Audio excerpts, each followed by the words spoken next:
Hey, everyone. This episode of Horror Movie Talk is brought to you by us and our exclusive live event.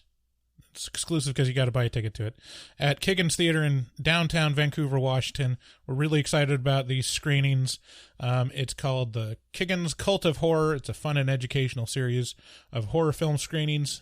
This week, if you're listening to the new release of this episode, this Friday on March 25th, we're screening The Exorcist, and we're going to start out with some really fun audience interaction things and set the tone and really get excited as a group of horror fans to watch one of the best horror movies ever made. In my opinion, the best horror movie ever. And we have a whole series. So in April 22nd, we're doing The Burbs. May 27th, we're doing The Fly, David Cronenberg's The Fly, and June 24th, Hereditary. So please, if you're in the Portland or Vancouver area, please come and support the Kiggins Theater and build the horror community together as a cult. And we're really excited because we've started hearing that people from far-flung areas of the U.S. are coming to these screenings that are listeners of Horror Movie Talk. So if you have it within your means, or if you've been looking for an excuse to take a trip out to the Pacific Northwest, come and join us. We'll go hang out at a bar afterward. Yeah. And you can pay David $5,000 to eat your shit. $6,000. He'll gladly do it. Oh, it's $6,000 now. Oh, no. Oh. Was it $5,000? It was $5,000. Okay, $5,000. Okay. I thought you were getting too look, I'm not hoity-toity for us. I'm not splitting hairs here. I'll eat shit for the right price. Hello and welcome to Horror Movie Talk, an opinionated and accidentally funny horror movie review show. Go, go, go, go, go, go, go, go, go.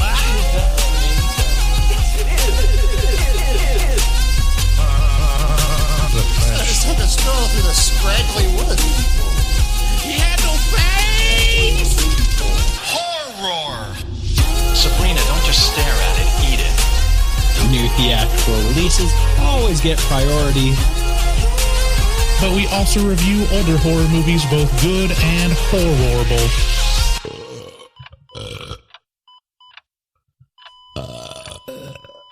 Wow, that didn't sound good. Hello, and welcome to the kinder, gentler horror movie talk. David, how was your day? Oh, it was great. It literally just started, so okay. It's all good. Hey, if you're new to the show, I'm Bryce Hanson. Across from me sits David Day. We're the hosts of Horror Movie Talk. We prioritize new releases. We cover one horror movie a week on Wednesday, so please subscribe and leave us a review if you like us. If you don't like us, just stop listening and then go away. You know what? Actually, we received a review that was exactly the way I think people should do reviews, which is like they were like, "Look, there's too many there's too many ads." Which, yeah, we do have more ads now. It goes to pay for the free show that we produce. But they were nice. They gave us 5 stars and just let us know that they didn't appreciate the ads. Which, thank you. I appreciate the feedback. And, yeah, there's going to be more ads, but like I said, it does go to keep the lights on here. So, yeah, but thank you for the 5-star review. That's a nice thing to do. If you haven't visited, go to horrormovietalk.com. There you'll find links to all of our social media as well as all of our past episodes. We host a watch party every second Saturday of the month, so go to streamlounge.io to join us there. If you want to call and leave us a voicemail, 682-253-4468 is the number to call. We're going to start out the show by giving a brief synopsis and review of the movie we're reviewing, which this week is X, the Eliminator. No, it's not X the Eliminator. It's just X. Right. And we'll give it our score from 1 to 10, 1 being a miserable dredge, where it makes you angry that you watched it, 5 being an average film that hits all the expected marks, and 10 being so good it transcends genre boundaries.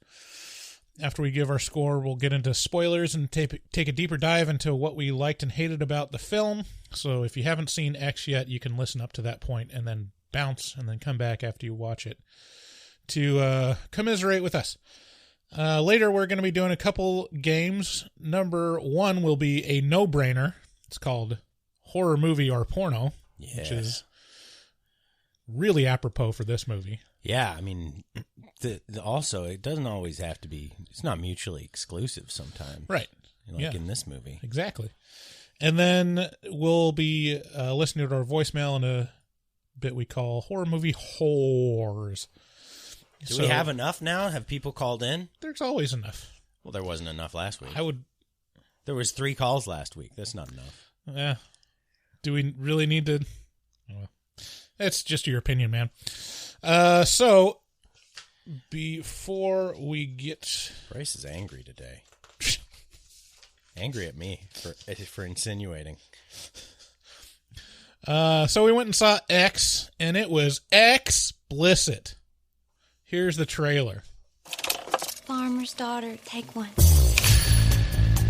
I need to be famous, Wayne. All the best people are. Ain't nobody else out there like you.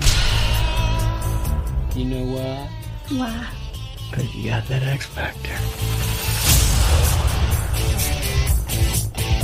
Our days of struggling may soon be over. Hollywood, here we go. So this is it. Our own studio backlog. You looking for a place to stay? Oh, yes, sir. That's one ugly son of a bitch. And my wife, Pearl, is next door. So I would appreciate a little discretion. You don't know what we're doing, does he? Well, it's better to beg for forgiveness than ask for permission. Would you like to come inside? Much obliged. I want to be in the movie. Well, you can't. The story can't just change midway through. If Daddy catches us, there's no telling what he might do. My wife is not well. It happens after dark.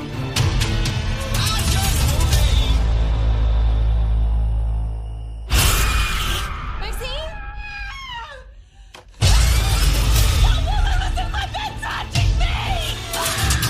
You don't want to leave, do you? People's eyes are gonna pop out of their damn skulls when they see this.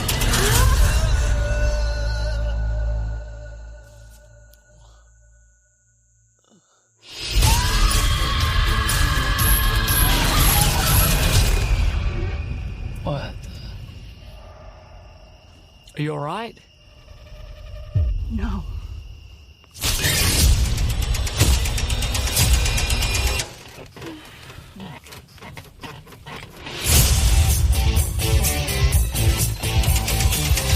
One of the boys found this inside. What do you think is on it? I see one goddamn fucked up horror picture.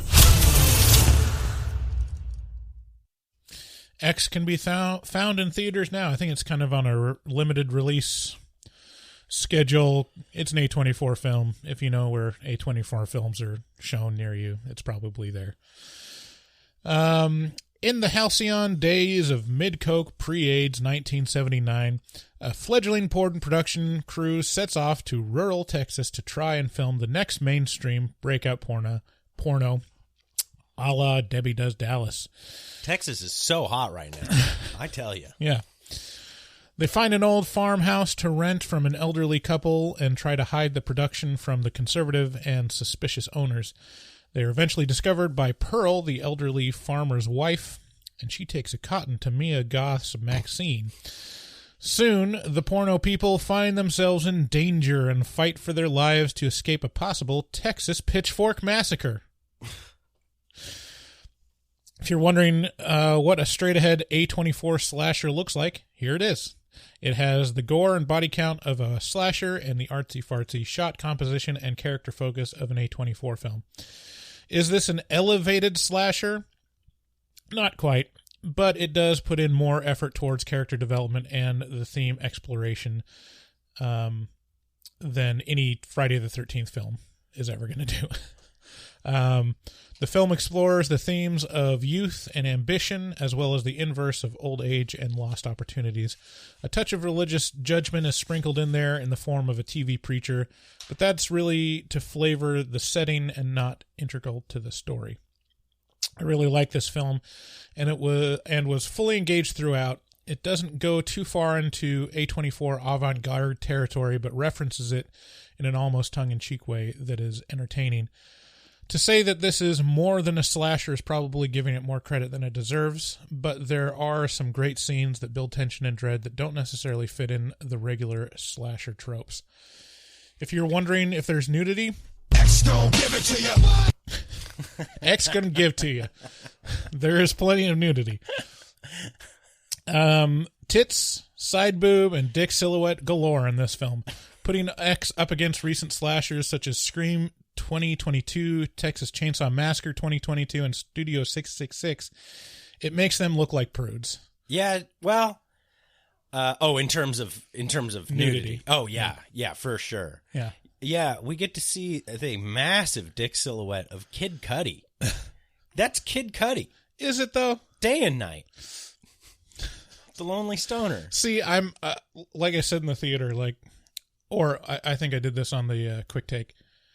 I don't know what to believe anymore. Yeah, don't believe anything. After I watched Pam and Tommy, those prosthetics, the prosthetic dick and prosthetic boobs, you can't tell it's not Tommy Lee and Pamela Anderson. It's probably a hate crime to question it. Okay.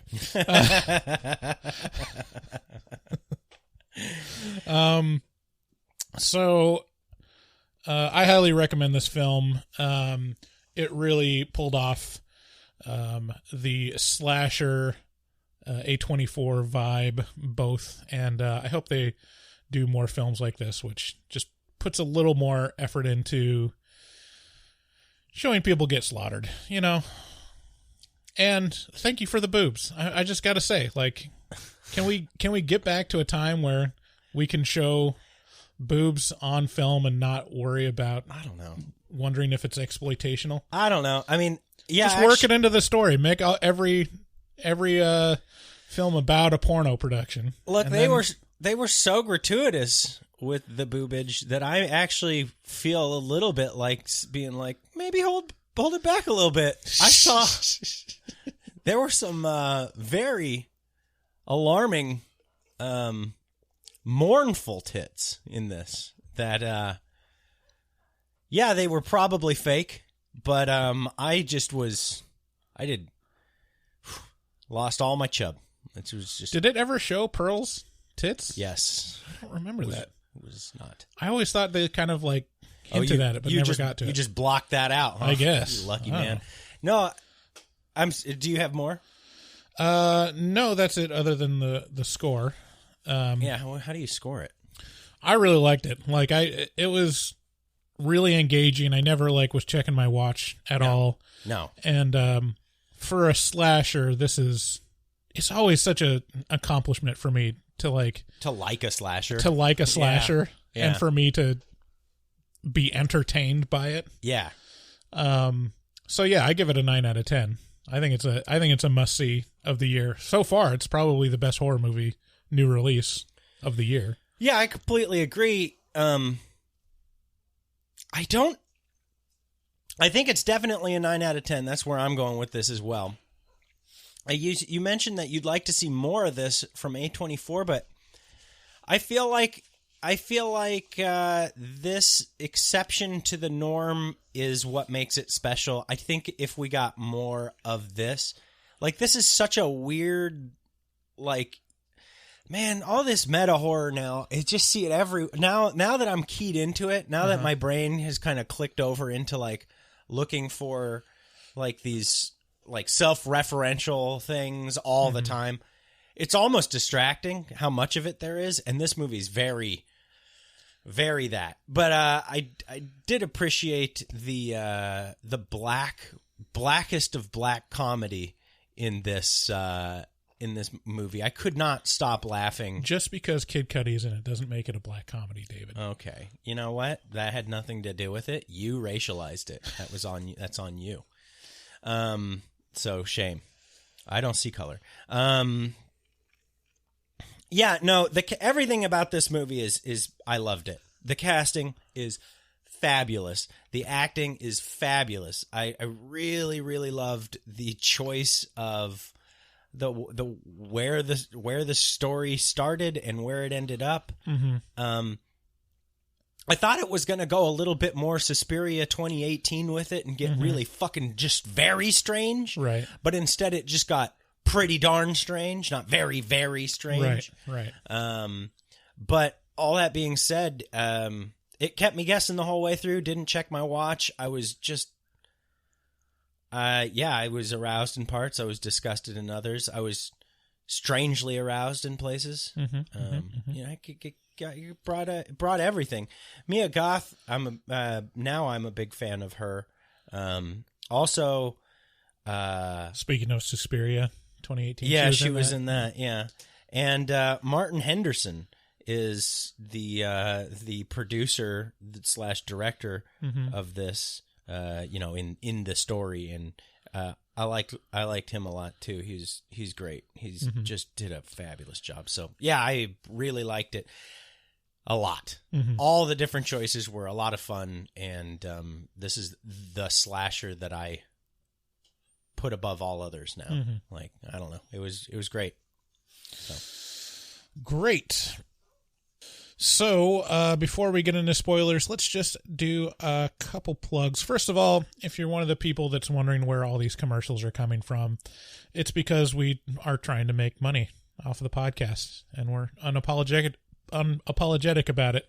So, if you want to avoid those, you can always go to our Patreon and pay the $6.60 tier. It's only $6.60 a month. That's 22 cents a day.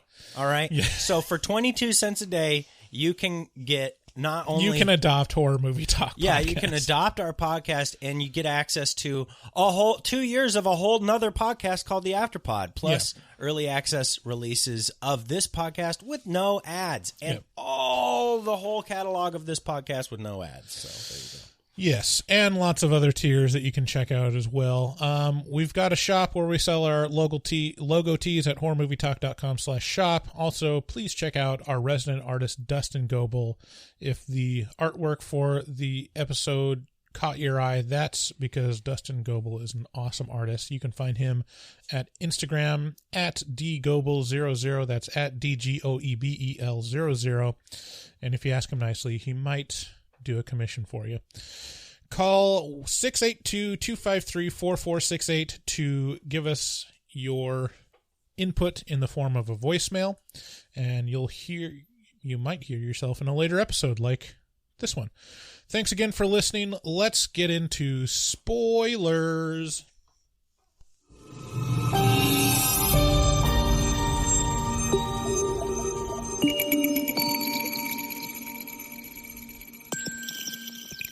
Spoilers. I have bad news, Bryce. What? Very bad news. Boogeyman or boogeymen? No. Out? No, much worse than that. You may have to, once I give you this news, you may have to stop recording this because, what's their name? Red Letter Media just released their review of Pam and Tommy. Oh, just now. Oh, no. Seconds ago. All right, we got to pause it. We got to watch this. And we're back. So first, before you even get into the movie, so there was the trailers. We don't usually talk about the trailers before, but this one just stood out. And it was That's right. It was great. So I think David's going to have a different take on this than me.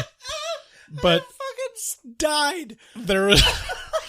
There was this trailer, and it was looked very much like what's it called? The Turn of the Screw type of movie. There was a girl in like a old house and walking around the grounds, and there was spooky groundskeepers or spooky people kind of in the distance.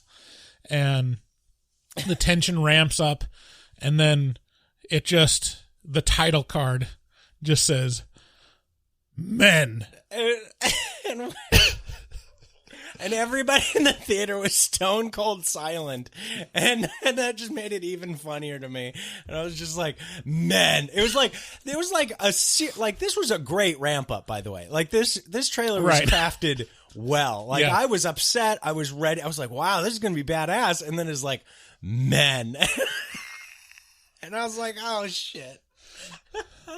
See, I love it. And I'm looking forward to it. Oh yeah, same here. So this is the exact experience I had with seeing the trailer for Get Out. Mm-hmm. This was like the experience of like watching something and realizing like, oh, wait a minute, this is a commentary because this is a horror movie for black people, and the scariest thing to black people is white people. So Get Out. Yeah. And I remember seeing it and being so tickled. Yeah. Because it's by Jordan Peele, and you're like, he's from Key and Peele, so he gets what he's doing. Yeah. And I was so amped up to see it. And it was such out of left field for it to say men. I didn't realize that was the title of the movie. Ew. So now I assume we're getting the horror movie for women, which is the scariest thing for women is men. Dude, why are you and she like would say things like throughout the trailer that was like, why are you doing this to me? Men. Oh my God. I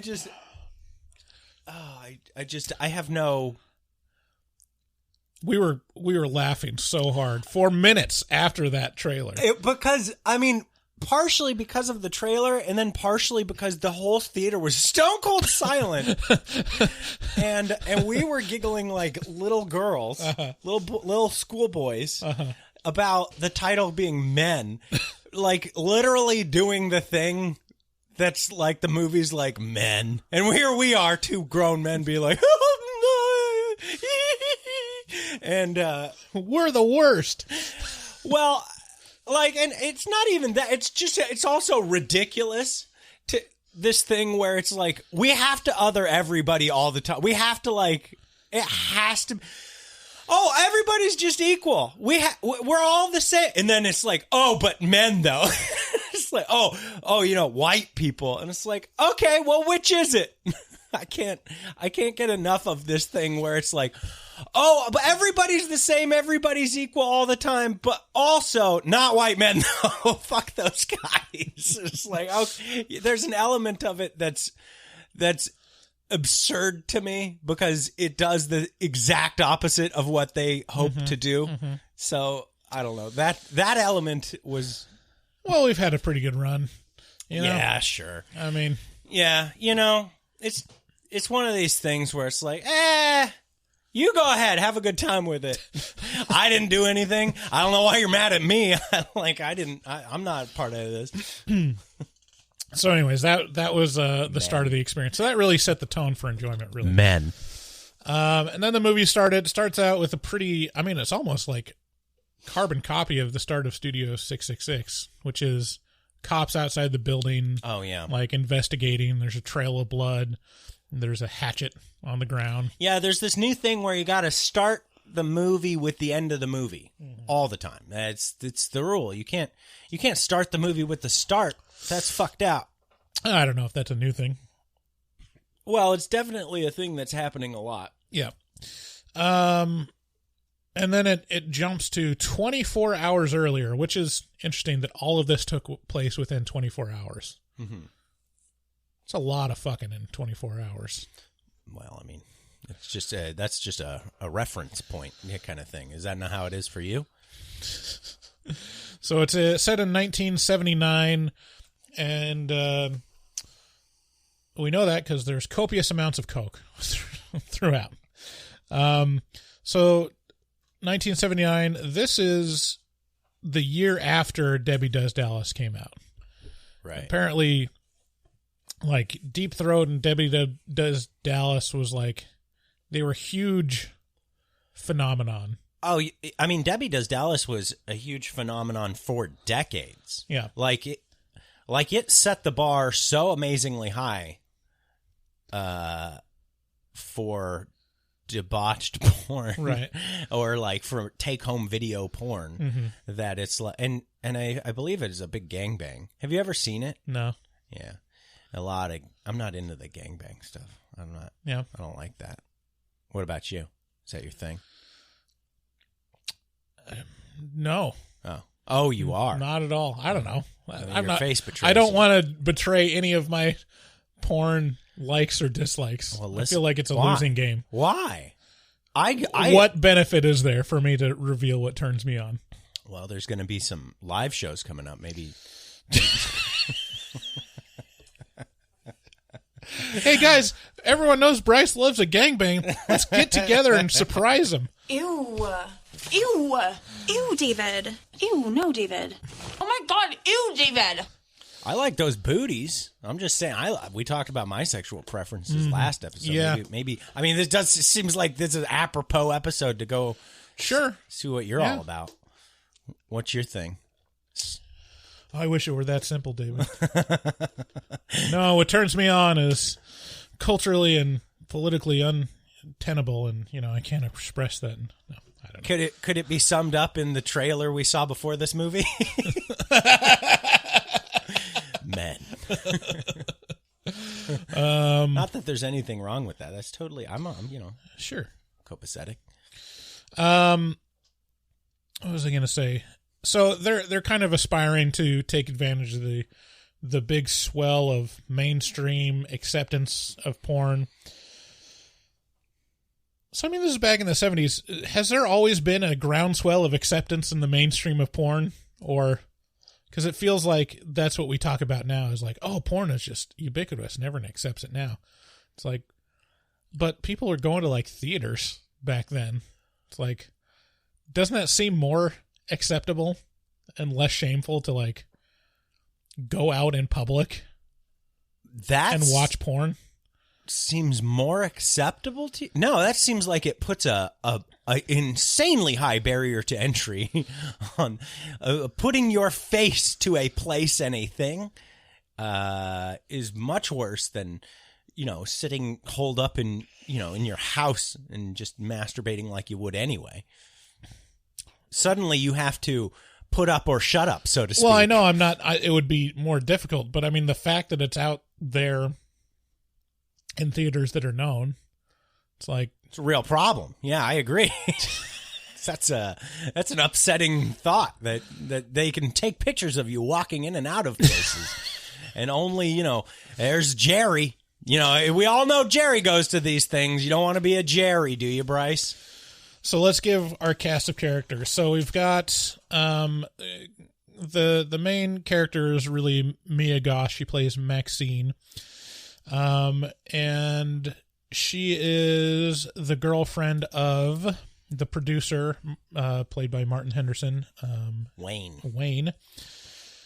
And then the other porn actress is Bobby Lynn, played by Brittany Snow, which you might have seen in Pitch Perfect 1 through 3, and she's gorgeous. Yeah, they're all very uniquely pretty people.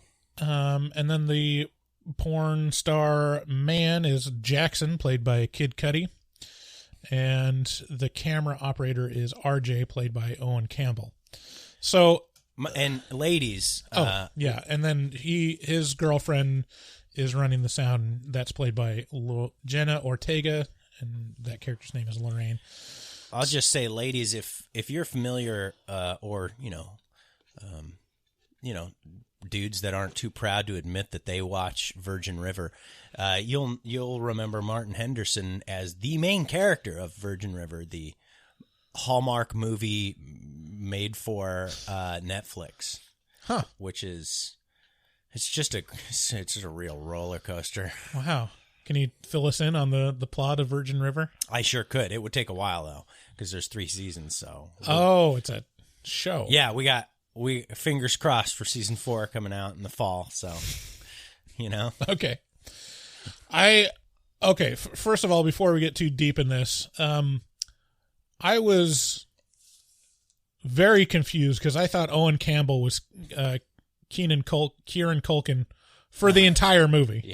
Yeah, you did. One of the Culkins. I thought he was the youngest Culkin. Yeah. And you thought he was the middle Culkin. Yeah. I mean, he looked like Kieran Culkin. Oh, yeah. Well, no, the other Culkin. There was something, whichever one it is. It's not Kevin from Home Alone. Kevin! It's not Macaulay. Right. But yeah, it was not Kieran Culkin at all. And then also, it was the poor man's Kieran Culkin. But also, Martin Henderson, I said this, and you completely disagree, but I still stand by it. I think Martin Henderson is the poor man's Luke Wilson. That's absurd. Luke Wilson. Like, if you said Owen Wilson, it would have made some sense. But the fact that you're sticking to, like, I think that's absurd. You can look on IMDb. There's a couple photos when he has long hair there's a couple photos that are like the Bigfoot tapes that are blurry and far away that's the thing. If you squint your eyes just right, that's the beauty of the poor man's, because it reminds you of it, but it doesn't necessarily have to look anything like them, you know. Okay, so your other example is the actual spitting image of Kieran Culkin, and this one looks nothing like Luke Wilson at all. I mean, and if you somehow it works because it doesn't work. No, Owen Wilson doesn't look anything like Kieran Culkin if you look at most of the pictures. Right, Owen Wilson and Kieran Culkin look nothing alike. Yes, thank you. Owen Campbell. I said you said Owen Wilson. RJ. It's, sometimes it's by the vibe, No, this is wrong. I'll go with you. You are absolutely 100% correct that Owen Campbell looks very, very similar to Kieran Culkin.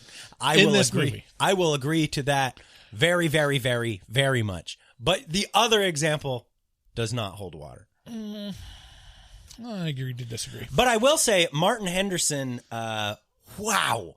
That man is fit. He's got the cum gutters. Yeah. He's got wow. Wait. Yeah, so the only kind of wink to the audience around being an A24 film in my eyes is that RJ has this ambition to, use the avant-garde French filmmaking style to make this porn. Yeah. And after that point, there's several shots where the transitions between scenes has this back and forth, jump back and forth between scenes, or this jarring juxtaposition between shots that call back to that avant-garde statement, and it's cool. It works in the film, I think. Yeah, it definitely. It kind of subverts your expectations, or no. I guess I should say I went into this movie with certain expectations because it was an A24 movie, and so I was like, okay, well, I expect A24 things from it, and then. The movie is very aware of that. It's like they're coming into this expecting A24, so we'll give them that, but also we're going to give them the give it to you. We're going to give you the actual opposite of that as a whole for the whole package, right, so to speak. Yeah. Yeah, but I mean, we talked about it briefly, but I think the most important thing about this movie is... Can I see one titty? Yes. I don't know, what more is there to say? I mean, there's plenty of them, and it's great, Oh, dude, yeah, no, I mean, there's, it's a porn. I mean, I would have liked to see actual penetration. Of the vagina and the butt, and maybe the mouth, maybe ears. Also, sucking wounds. You know, like Wounds. yeah, like penetration of the wounds. You know, like Jesus, and then just keep on going with that. Oh, right, down that road. Mm-hmm. You know, just it's you know, they always just tease you. You know, it's like, oh, we're gonna give you a horror movie that's about porn, and then they just give you a horror movie with a couple of boobs, and you're supposed to be so happy with that. Mm-hmm. It's like, why can't you just? You know, there are porno horror movies. There's porns that are horror movies. Porns that are horror movies. Mm-hmm. Really? Yeah. What are they? I've seen ones where there's like alien invasions. Yeah, that makes sense. Hey, you've seen these? Well, I mean, for research purposes. We are going to be playing horror porno today. Right. There was one version of horror porno that I pulled clips from a alien invasion, or like a kind of a slasher movie where they fuck the women or something like that. Then what are we doing? Why are we reviewing these actual horror movies and not horror pornos? And by the way, do you remember like back in like 2004 or 5 when that like high production porno came out called Pirates? And it was like capitalizing on the success of Pirates of the Caribbean. And it had a cover that looked just like a Pirates of the Caribbean movie. Do you remember that? Pirates? Yeah, I think is it still like the highest production porn ever? It very well may be. I don't know. But I remember my boss at the time, I was in construction at the time, my boss being like, dude, it's the best, dude. Like, he was, I don't know, 10 years old, and I was like 18 or 19, and he was like, dude, you gotta see this. It's fucking crazy. And he lent it to me, and I was like, this is what you're excited about? Like, it's a shitty porno with high production quality? And he's like, dude, look at those tits. And I was like, what's happening? Why isn't there some like even at that point I was like way more fucked up than Where's the story? No, I was like way more like expecting a lot more out of my I don't like I was Where's the gaping? Yeah, where's the prolapses? Where's the prolapse to everything? You know, why are there smiles on these people's faces?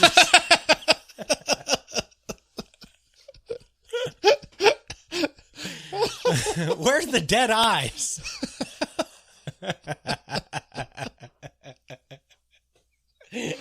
Why is there still a glimmer of hope in those eyes? Why am I not crying? Oh man. Yeah, I mean, think about it now. When's the last time there's been a notable porn? Yeah, Debbie Does Dallas, really. No, I mean like Pirates.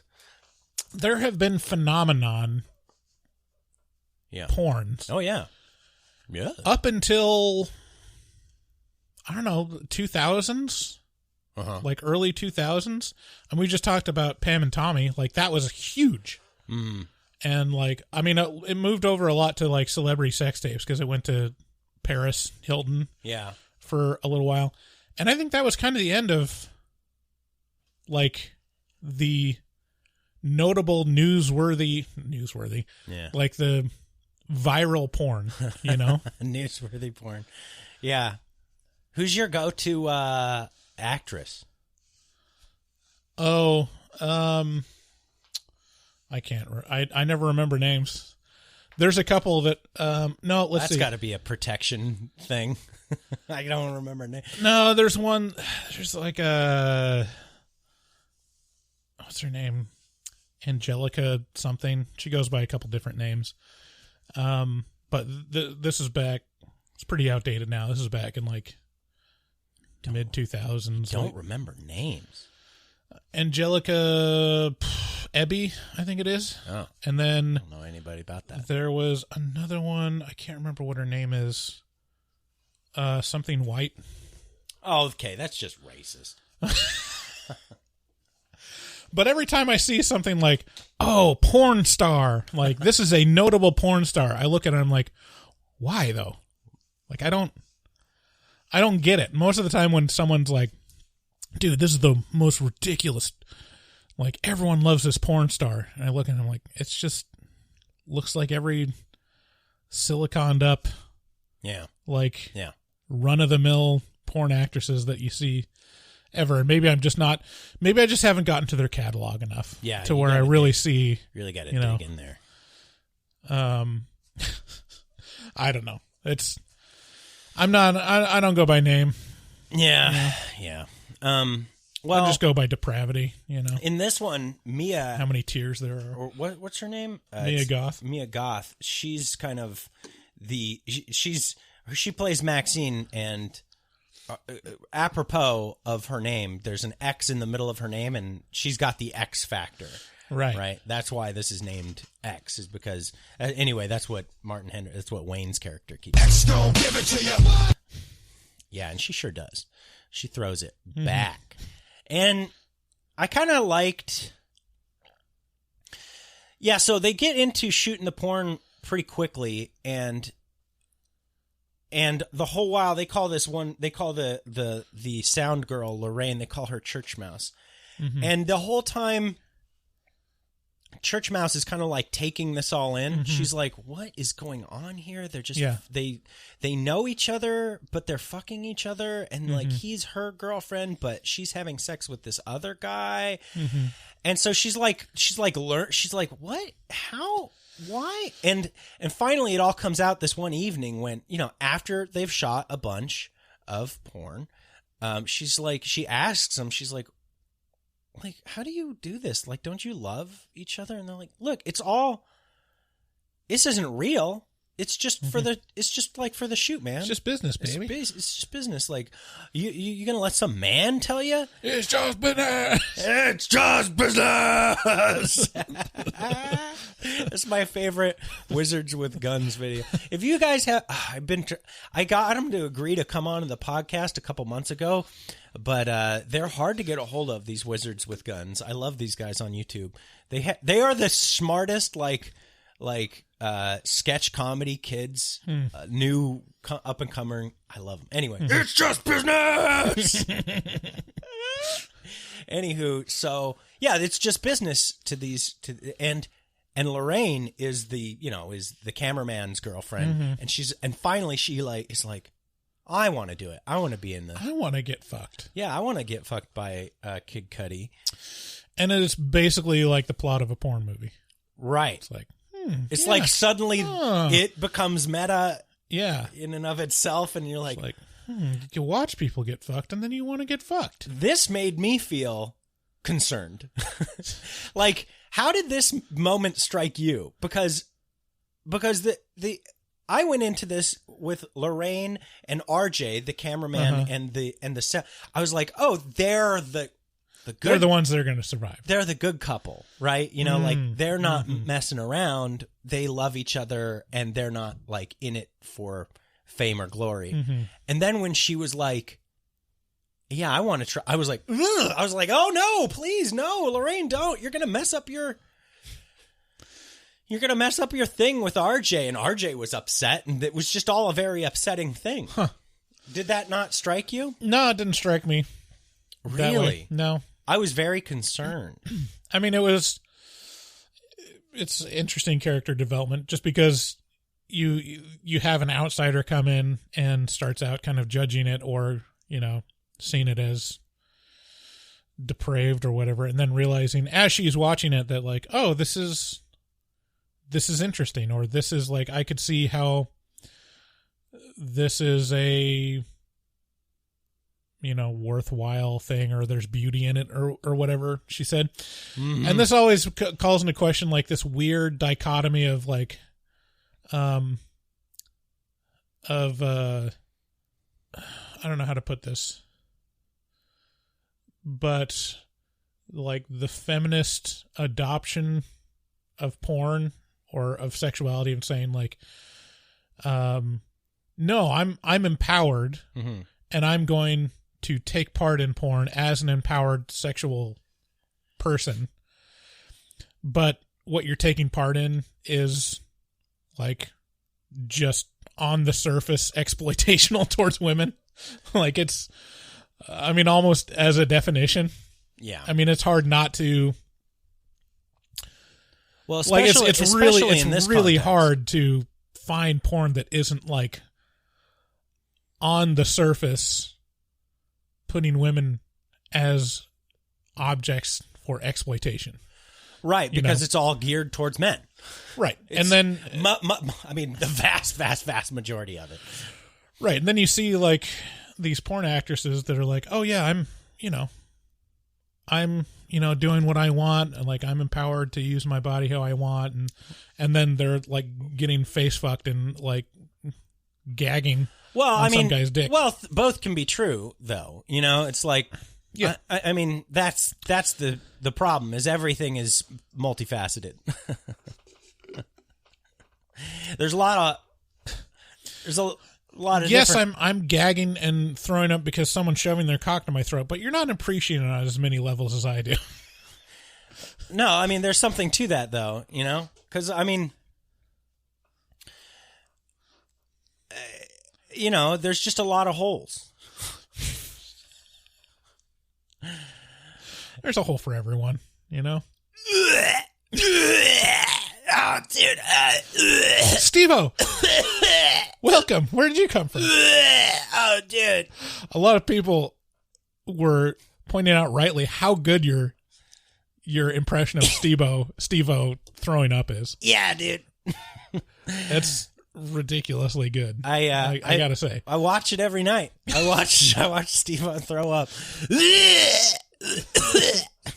He's very...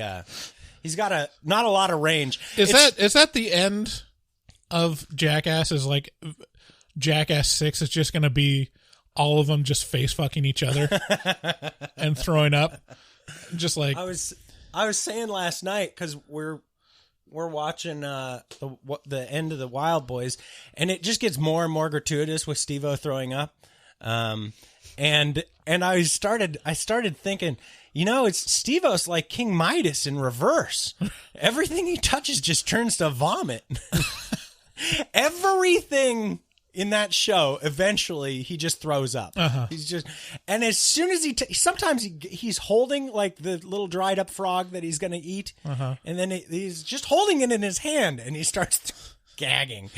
He's just. Let's see. So bring in the elderly couple now, because these are upsetting. This is a weird, like, it's got like this effervescent feel of like, they're kind of like sexual but angry and. Right. So, I mean, we see the old farmer first, and he basically is very leery of this group of kids because he didn't know there was going to be more than one person, and they looked untrustworthy, and they were, kind of throwing shade at him. And he's really aggressive. Like, he's got a gun right out the bat. Right. Well, I mean, if you've been to Texas, it's not even that aggressive. That's pretty standard for Texas of answering your door with a shotgun. I mean, is it? In rural Texas? I don't know. Is it? You do know. I mean, I wouldn't be surprised. Oh, okay. Have you been greeted with a shotgun at a door? I mean, I've been yelled at in rural Oregon for just stopping on the side of the road several times. I remember that. Was I part of that? No. But twice. Like 2 road trips in a row, we just stopped on the side of the road once when we were bringing back Meg when she was a puppy, to go pee on the side of the road. That's right. And then once because Penny had to throw up. Both times, immediately, someone came out to yell at us to get off their property. Go on, get out. The first one, the one with Meg, he had a shotgun. Wow. So we're talking about Oregon, Texas, they don't, you don't mess with Texas. So the old man, and then he's kind of protective of his wife, and he basically says, like, don't let my wife see you guys fucking, because he knows what's going on. He does seem to know exactly what's going on. And then eventually the old woman we're shown, and she's like creeping on Mia Goth, Mia Goth goes and skinny dips in this river. And this is one of the absolute best scenes in the film. Like, this was my favorite moment in the film. It was very upsetting. And this is a pretty artful scene. Yeah. Because it shows Mia Goth. It's a really wide shot. So it's like a helicopter shot looking directly down into Mia Goth, like floating, like she's on a crucifix. And she's in the center of the frame, and then she decides to swim back, and then we see off to the right of the frame entering is an alligator just swimming towards her. Like a Volkswagen Beetle-sized alligator. Yeah. Just like... And so we see her swimming towards the dock, and this alligator gaining on her. And just the timing and the framing of it, it was so effective. Yeah, I was you were really squirming. I didn't. It was very upsetting to see, like, because it's, yeah, it was. Yeah, I did not like that. And the whole time, the old lady is creeping. Oh yeah, she's right up in there, and she's like looking at her, and then later in the day, I guess, since it was 24 hours, Mia Goth was looking for someone, right? What was happening? You're going to have to remind me of what you're talking Mia about. Goth went up by the house or something and went inside and was talking with the old lady, and I can't remember the circumstances. Yeah, the old lady beckoned her. She was up on the porch, and she was like, hey, she was like motioning to her, like, hey, come on up here. Come along, little girl. Yeah. And so she did, and she invited her inside for lemonade, and it was very awkward lemonade. Yeah, and it was really a lot about, like, the old lady kind of, again, creeping on Mia Goth and kind of, like, expressing this mournful aspect of she used to be pretty like Mia Goth. Yeah. And then she lost it, and she had dreams, and Mia Goth's character's whole thing is, like, she's going to be famous, and she's looking forward to the future that she's going to be big and people are going to love her. Yeah. And that you get the sense that that's what this old lady's younger life was. Yeah, it's all in front of Mia, like Right. all of this stuff it's all this success is on its way. And then the old lady, her name's Pearl. Pearl, it's all behind her. It's all behind her. She used to be a gorgeous dancer, and then her husband would do anything for her. And her husband went off to war 2 times. And so yeah, that's all happening. Did you but in this scene, like, Pearl reaches out and, like, touches Mia's side. Is it Maxine? Uh-huh. She touches, like, right next to her boob. Yeah, because Mia Goth is just wearing overalls, and that's it. So lots of side boob. And Maxine looks over and she's like, what are you doing? And she's like, don't tell anyone. This will be our little thing. And she's like, what? It's like, what little thing? What are you talking about? Yeah. And that moment for me was like almost the whole movie. Right. It's like, what are you doing, old pervy weirdo? And the old pervy weirdo being like, it's okay. It's just between us. And you being like, wait, what? What are you talking about? It's just the thing where you just touched my side? Is that what's between us? Yeah.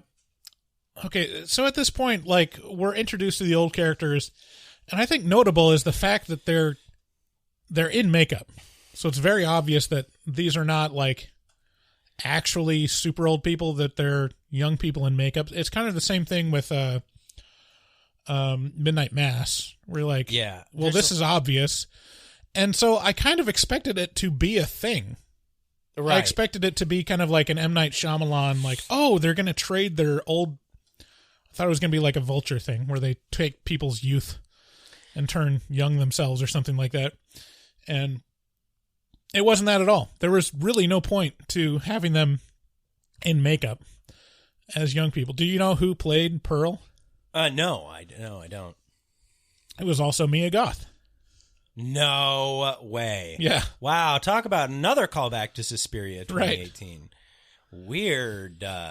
Weird. And the farmer, I think, I can't remember his name, but there's a credit to Howard. Stephen Uri, maybe. But yeah, he was heavily in makeup too. So it's like, I almost wondered, like, why? What was the point of that? Why wouldn't they just cast old people?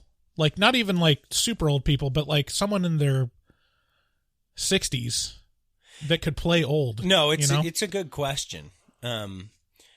Yeah, this is part of like a weird trifecta now that's in my head about old people. There's not a tremendous amount of horror about old people, but I'm a huge fan. Right. Of the ones that are. There's The Visitors, which is an M. Night Shyamalan. Have you seen that movie yet? I haven't seen it yet. We got to do that one because it is primo old people horror. And then there's The Taking of Deborah Logan, which I'm a big fan of. You didn't like quite as much, but still pretty... It was good. Yeah, still pretty good. Yeah, this thing where it's like old people are scary, I'm kind of like on board with that. Yes. A little bit. Yeah. Yes. Yeah, Stephen Ure played like every single goblin and gremlin in Lord of the Rings. Right. So he is used to being in heavy duty makeup, and he was the grandpa in this. Right. What if they had recast Maggie Smith as Pearl? Maggie Smith? So look her up on IMDb, and you'll know who I'm talking about. Did you ever watch Downton Abbey? No, Downtown Abbey is what I like Downtown to call Abbey. it. Or in the Harry Potter movies, she's Professor McGonagall. Oh, is that so? That the old lady, looking lady, yeah. The lady who's looked like an old lady since she was like 35, right? Yeah, sure. Or the gal from The Grudge who's been an old lady in every single fucking movie since Friday the 13th Part 4 or whatever it is. Or what if it was Betty White before she died? What if Pearl was played by Betty White? Betty White would be great. Yeah, because she used to be beautiful. Yeah. I mean, not that she wasn't in her old age, but... you've just portrayed yourself.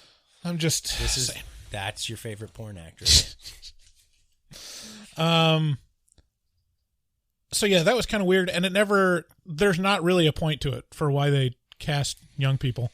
But other than the fact that, I mean, they need to be doing some physically demanding things, kind of. I guess, but I mean, you could use stunt actors for that. Stunt cock.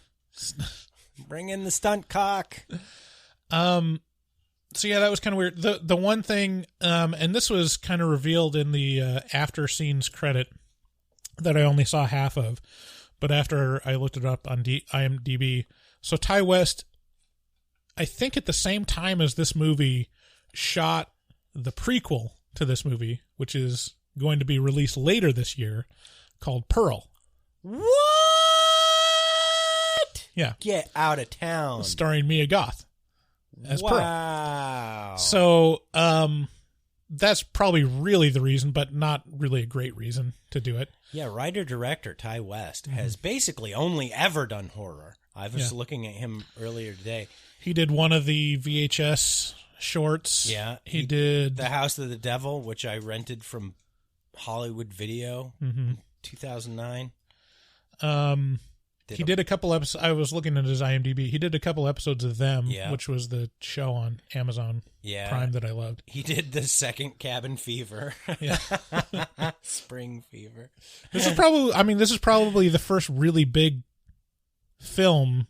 I don't know about House of the Dead or whatever it was, how well received it was. House of the Devil. House of the Devil. Yeah, no, it's a low key like cult classic kind of. So he did a good job on this one. Definitely well made. But yeah, I mean, I guess that's the reason for casting Mia Goth for that. Speaking of Mia Goth, he did The Sacrament. What's your feeling about Zero Eyebrows? Oh, was that what was going on with her? Mm-hmm. She didn't have any eyebrows in that whole thing? No. I couldn't tell. I was like, there's something amiss. I just can't tell what. I just couldn't put my finger on it. Well, yeah. So it was just painfully obvious to you. Yeah. Yeah. It didn't strike me right out the bat. I just looked at her and was like, there's something missing. But now I'm looking at the picture and it's like just barely penciled in, like the hint. No, I mean, not even.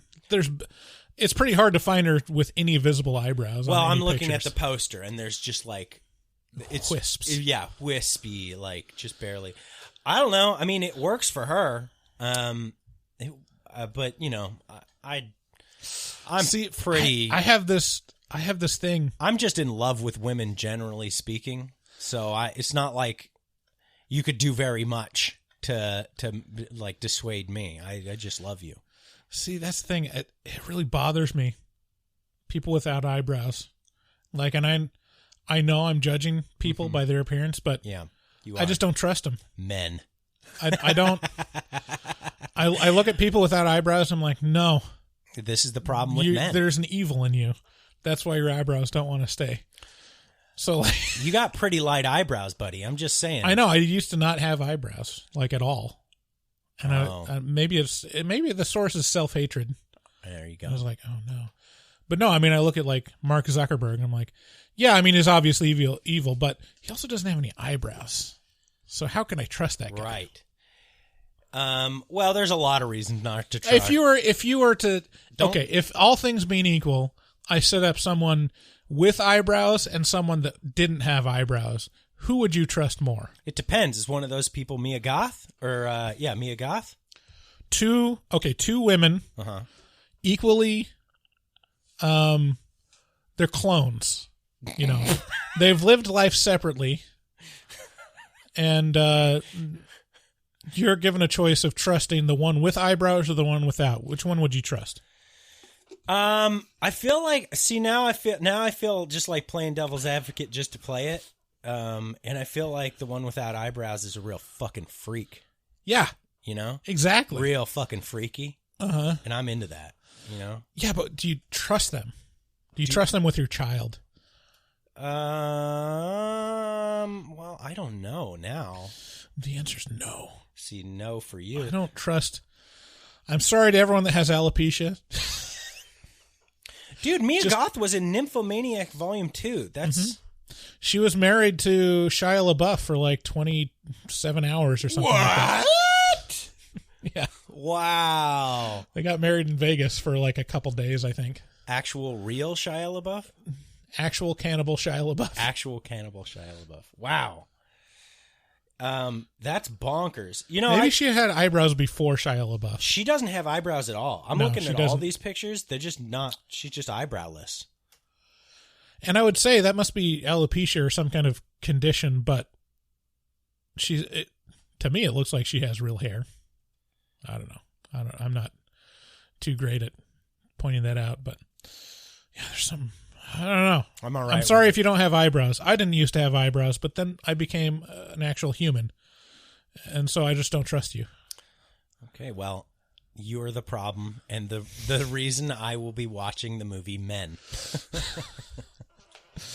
Let's see what else.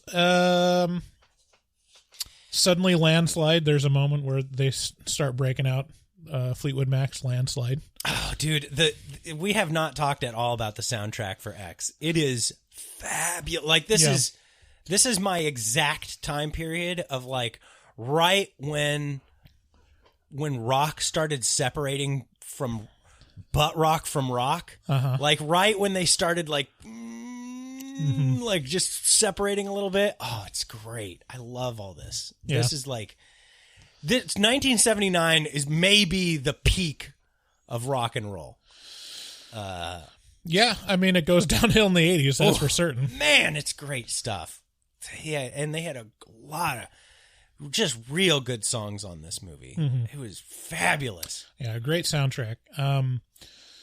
Let's see. It's set up that the old man's heart can't take having sex, so Pearl is like really hot and bothered now that she's seen all these porn stars having sex, and she's like creeping and watching through the window and stuff while they're getting a pounding. And she goes to her husband, and he's like, you know I can't do that, honey. My heart. My member. And then, yeah, so RJ's wife decides that she wants to fuck because she's an empowered woman. RJ isn't too happy with it. Sweetie, no! And I wrote down in my notes, because I hadn't realized that it wasn't Kieran Culkin, cuckold Culkin. It would have been perfect if he was actually played by a Culkin, because he was a cuckold. Yeah. Not something I imagine. Culkin cuckolded. Not something I imagine happens to the Culkins very much. Maybe. They might be into it. Yeah, given the thing with their parents. What's the thing with their parents? Oh, I don't know. It's just fucking Macaulay's, their parents basically taking all of Macaulay's money. Oh, sure. I mean, who wouldn't? What? Maybe, no, okay. Oh, no. Let's see. And then this is where it turns, because RJ is trying to leave, and Pearl shows up, and she's like, where are you going? And the slaughter begins. She makes a pass at him, and he turns her down because she's an old wrinkly old lady, and then she's like, I can show you what I can do, and he's like, no, I don't want to see that, please no, like, I'm getting in my car, and then she wham, just jams the scissors in his neck, something like that. So here's a question: if you're propositioned by Pearl, would you smash or pass? Oh, smash. Yeah. Right. Any old woman that's like, let me show you what I can do, I'll be like, hey, wisdom and experience, you know? Yeah. If you can do a knowledge transfer. Yeah, I'll just be your freak on a leash, baby. From your gums to my dick. I'm game. You're a married man, Brian. I know. It's real freako. I mean. Hey, here's a question. So, Carrie's been like, I get free tickets to come see all your Kiggin shows, right? And I'm like, no, bitch, you have to pay because we want the thing to do well. And she's like, I bet Erin's getting free tickets. I'm like, I don't think she is. Well, I don't think she's coming. No, she's going to volunteer. She's going to help out. So she can come in. For free? If she's volunteering, are we going to charge Brad a ticket? No, but Brad's volunteering. I just said she's volunteering. Well, to do what? She's gonna help people like get the Stream Lounge stuff and whatever we need her to do, I suppose. Well, this hasn't been offered to Carrie. That's not fair. Then offer it to her. Oh, okay. So she can. Yeah, if she volunteers, she can't just walk in. And Erin's gonna hand out like the raffle tickets. That's the other thing. Oh, this has all been just decided behind my back. I feel left out. Okay. Sorry? Okay. That's she offered to help, and so I said, okay, yeah, we can use you. Well, that's a start. I accept the first part of your apology. I had to have long, uncomfortable conversations about this, where I said no. We'll say if you volunteer and help out. Okay. All right. Anyone that volunteers and helps out. No, not anyone. No, there's not unlimited spots to help out and volunteer. Yeah, I mean, until we get it all filled. It's all filled now. Come pay to see the... I mean, that was an offer that we put up, wasn't it? No. If you want to help out. No, it was never an offer. In the beginning, we said if you're in the area and you want to help out, you put it out there. I don't... Because isn't that what got Brad? You can find it and show it to me. I will accept it when I hear it because I did not say that. All right. I can tell Erin that we don't need her. That I could do that easily as well. No, that's means fine. I wouldn't have to have a babysitter. It's fine. I just wish I had known. That's all. Well, now you know. Okay. All the spots are filled. Mommy and Daddy are fighting. What? So yeah, it goes off, and Pearl just has a killing spree, and it turns into slasher movie. Lots of good kills, like the the scene with the pitchfork through the 3 holes is pretty great. Yeah, it's so weird that it's old people. I'm still not over the fact that all the killing is done by this old lady who's just like waddling around. And it's made more weird by the fact that she's not really an old lady. She's just an old lady in amazing old lady makeup. Yeah. Like it's a lot of just very just confronting choices that you're just like. There was one scene that I thought was a missed opportunity when I think it's Maxine goes out and she's looking out into the field, like it's in the middle of the night after several people have been killed, and she's just looking out into the field, into the darkness.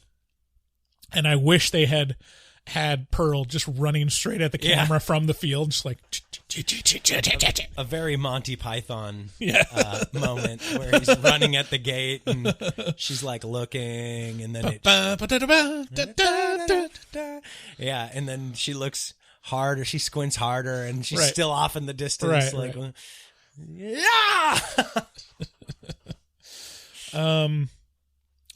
And then the kind of culmination is the elders finally have sex. That At Mia's under the bed. There's so much in this that made me laugh so hard. Right. Like so many parts of this movie just made me laugh and laugh. This was another missed opportunity. I thought, I wish they had gone all in on the elder sex and just had it the most explicit. That's when they show full penetration, dry full penetration, just like you can hear the skin heating up as it slowly creeps as he's trying to spit on his cock, but he's too old and doesn't have that much. It's like, honey, take out your teeth, slop me up a little bit. This episode is not gonna get.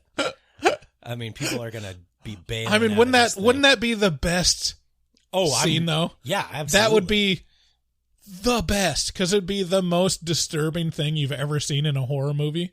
It's just two old people fucking. Yeah, no, that would have been the most horrendous part of the whole movie, bar none, hands down, no problem. Yeah. But instead we just get a shot of Mia under the bed, just being like, "Oh Jesus." no!" And I laughed and laughed. Yeah. Because this is the culmination of like, oh god. So everyone gets like a pretty good death, and then it ends with a standoff between Maxine and Pearl. Wah, wah, wah. And how does it end? So she has the pistol, but it doesn't have any bullets in it. And then Maxine fires the shotgun and then gets like hurtled back. And I can't remember. Well, first of all, Lorraine comes running in and she gets fucking blasted out the door. Yeah. And that was great. But as she gets blasted by Pearl flies backwards as well. She that put her down and it broke her hip. Right. Oh, that's right. That's right. I broke my hip. It brought it all together because the old man was like, she'll break her hip, like at the start because like she's old. Oh yeah, the other full circle thing was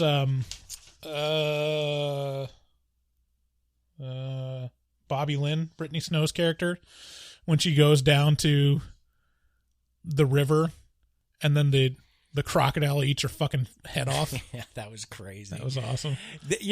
There's a lot of choices that could, if it weren't so, this is trying to be scary, and it is like for somebody who's not used to like a horror movies, like this is a truly scary movie. Mm-hmm. It could be anyway, I think. Yeah. But like there's so many choices that I was like, I wish they'd have just done this or that. Right. Because like, so as the old people are fucking, Maxine she runs back to find the car, but the tires are slashed. And so, but I'm like, so she's like, I can't get out of here on this car that's going to limp away. But like in my head, I was thinking she has time to just change the tires on this car. No problem. Because old people fucking must take, it must take like, that's like measured in eons. I know. Well, I don't know. I mean, with that much friction, could they go that long? Could be like, okay, honey, please just finish.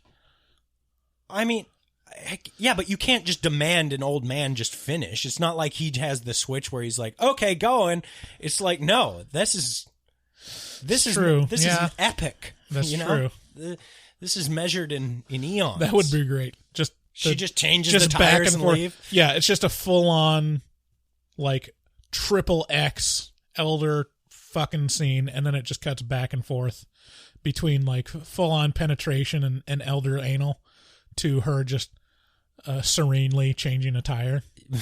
Okay. Pumping it up with her foot. You're disgusting. I kind of wish we were going to do taglines for this one, because one of my favorite notes is that I have is X, slow shuffling death. Mine is X gon' give it to you. Yeah. Okay, so final recommendations. I'd say everyone go see this movie. It's so far it's the best of the year. You've gotten so much more lax with your recommendations. Now you say everyone, but I don't think this is a movie for everyone. I think this is. I would not recommend this to people who have who have an aversion to tremendous gratuitous violence. If you can't handle that, do not see this, because this is maybe the most violent movie I've seen all year. And much more, even more so than the new Texas Chainsaw. Right. And it's awkward a lot. Like, it's really sexually provocative. Yeah, I guess I've moved the recommendations more to, is it a must-see? Oh, yeah. But yeah, I mean, it's not for everyone. Like, if you don't like slashers, then sure. I don't know, man. If you don't like slashers, I'd still say go see this. This is an interesting movie. Yeah. Okay. So let's move on to horror or porno.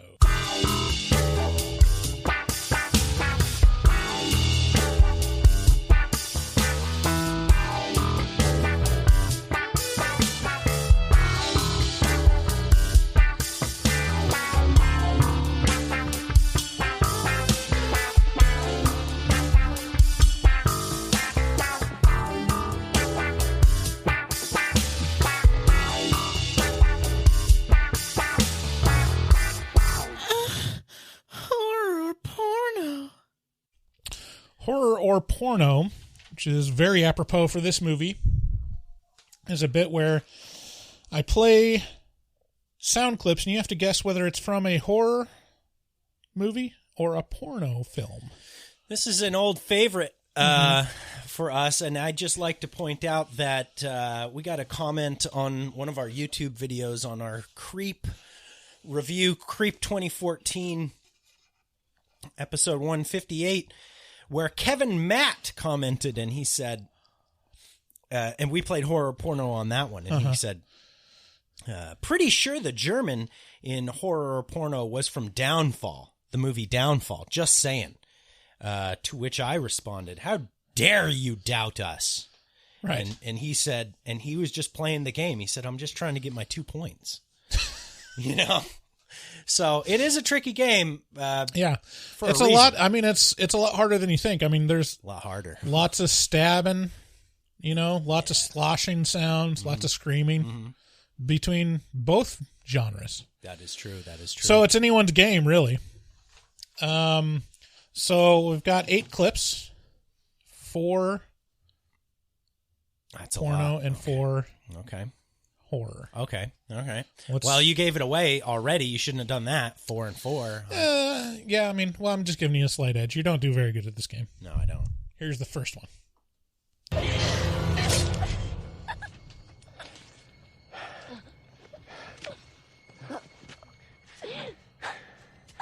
It's not fair.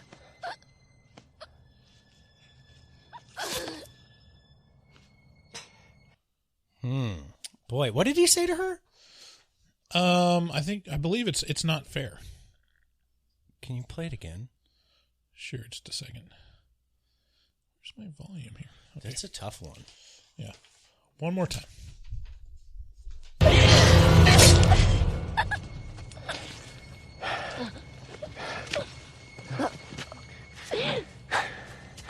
It's not fair. It's not fair. Boy, horror or porno? Yeah, I think what do we call it? So you get 1 point for whether you guess it correctly, and another point if you guess the name of the film. I think these are fully diminished chords. Okay. So you're not going to see that very frequently in porn.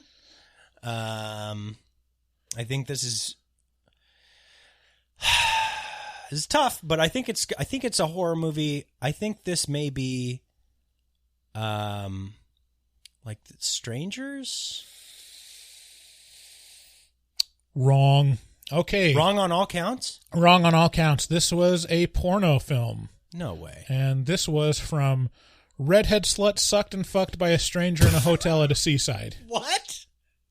Redhead sluts sucked and fucked at a hotel by a stranger in a hotel at a seaside. Well, I got the stranger part.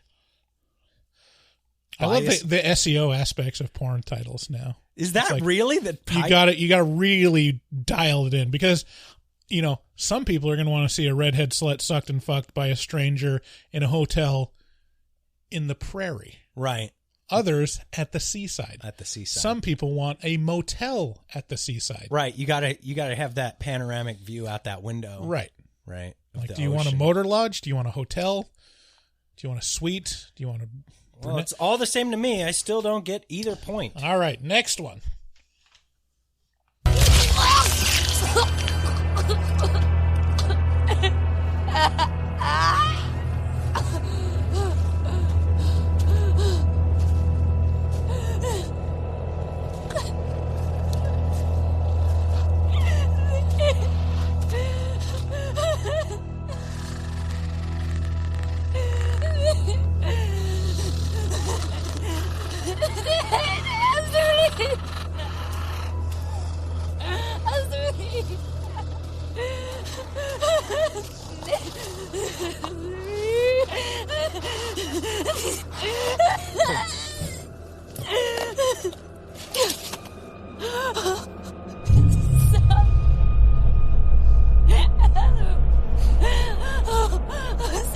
It's gratuitous.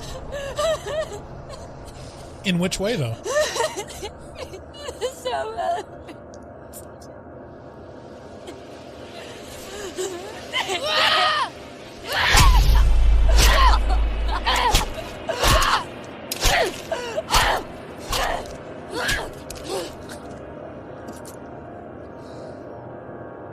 Horror or porno? Wow, there's a lot of crossover in the porn that you watch and I watch.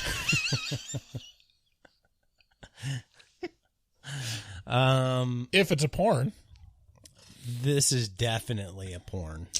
I feel like this is a porno for sure, because it's meant to throw me off the scent, right? It's like, it's calling my bluff. It's like, no, this sounds super duper like a horror movie, so it's got to be more of a porno. Right. So I'm saying porno, and I am drawing a blank on the title. I guess I can throw something out there, and I could say like Gag Me with a Garden Hose 4 or something like that. Well, you're right on. It is a porn. Mm-hmm. Oh, dang! Got a point. Not right on the title. The title is "I'm Gonna Come, No Mercy, Doggy Style Orgasm," all in caps. Okay. Two exclamation points after "come," with 2 M's. That title again is "I'm Gonna Come, No Mercy, Doggy Style Orgasm." And now when you hear the title, you're like, oh, yeah, well, of course that's what that is. Obviously, that's what it is. All right, next.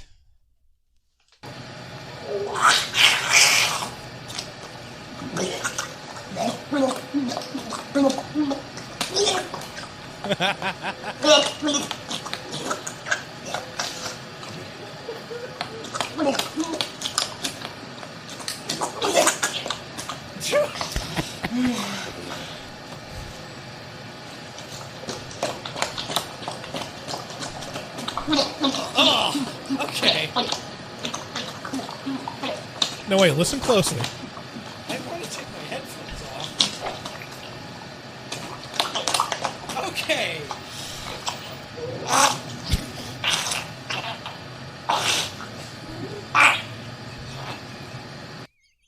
God damn. Horror or porno? Jeez. That's fucking vile. Oh. God, my dick crawled way up into my chest. Oh. When I walked into your house this morning, your kids were upstairs and they were like, and Penny was like, "Are you done recording or are you just getting here?" And I was like, "What?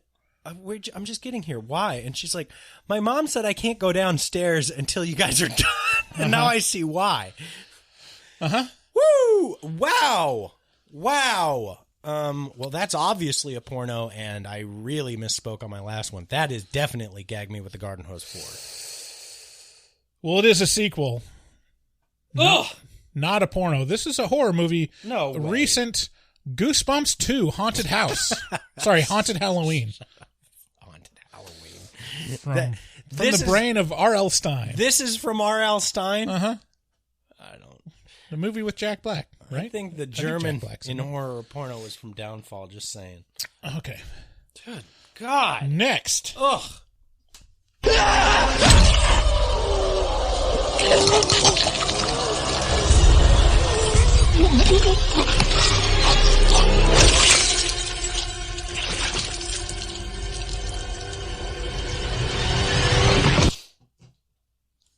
Oh, that's a pretty good clip. Mm-hmm. That's very ambiguous. Yeah. I do feel like that's definitely a horror movie, though. And actually, it kind of reminds me of Malignant a little bit.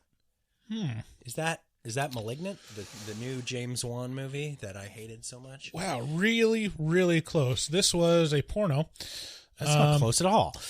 And this was Arched Katie Cush Gets Oiled Up and Cream Pied.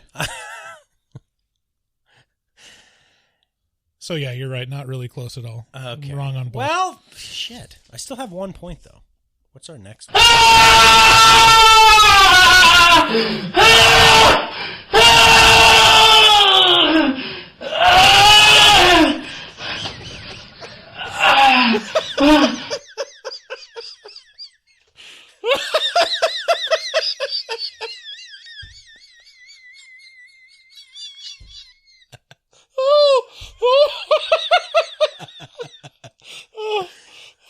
We have fun here. Oh. Can you play that again for me? We have fun. Don't play it again. Please don't play it again. I've seen that clip. Yeah. For sure. Because that's the one where he turns the volume up. And his whole bookcase comes apart when the guy's coming. So it's not really it's more of a porn than it is a horror. I don't know. I do not know what it's titled, but it's definitely porn being played in a meta scenario. I have seen that. So porn, guess at the title? I don't have a guess at the title, no. Sorry, David, wrong again. You only got 1 point so far. This was from The Fly. Where are you playing that? That's Jeff Goldblum. Ah! That's when he's transforming into the Fly. Okay. That's when his fingernails are coming Bravo! off. I am so creeped out. I don't want anything to do with my own show anymore. I want to just run away. This is so depraved and disturbing. Ugh. Oh, God. I just want to leave. Oh. Okay. Next clip. Next clip. Oh, God. Boy, man. Hey!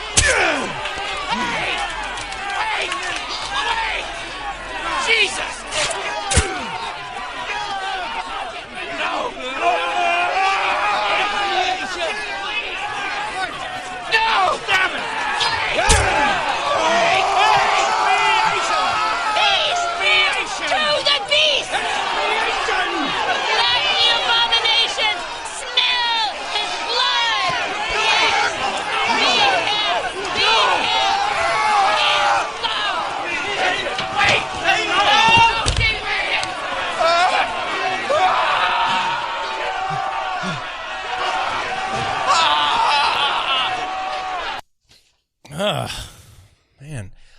kidding. I'm wondering if people are going to be bailing on this episode just because of how fucking nasty it is. This is a nasty episode. If you want to see X, though, you got to be able to accept a certain amount of depravity. I mean, there's one thing we can say about this review. X gon' give it to you. True. Okay, so a lot of the Abomination it's a big crowd. Is this like Debbie Does Dallas like 4 or something like that? Ooh, big crowd. David, wow. Is this a porno? See, this is a movie we watched together recently. I'm surprised you don't recognize it. This was from. It is a porno. Oh. It's from Gangbang Cream Pie. Brunette's pussy gets overwhelmed by dick. We watched that together? Was that not you? No, that was not me. I'm sorry. I guess it was another one of my What's it called? What's it called? Gangbang. Sorry. No, that's okay. Excuse me. Yeah, it's hard to get that out of your mouth. Because it's all one word. It's like a compound word. I'm trying to string it together. Gangbang Cream Pie, all one word. Brunette's pussy gets overwhelmed by cock. Sorry, by dick. God damn it. I mean, by cock is a different. Yeah, I'm trying to string something else together right now. Okay, well, Jesus, I can't seem to catch one break. I caught one break. That's it. Are there more of these? There's 2 more. Okay, let's do them. So you got 2 points. Okay. It's not terrible. Okay. Not terrible. Okay. I'm not sure which one I played. Let me see.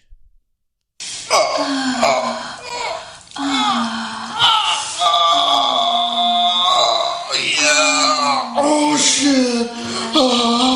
Look at stop. You fucking. What? Horror or porno? I feel so gross. I have to go to my mom's birthday after this. Ugh. I can put this on your thumb drive. You can share it with her if you want. Ugh. She'd be so disappointed if she supported and listened to the show. But she doesn't. I'm safe. Ugh.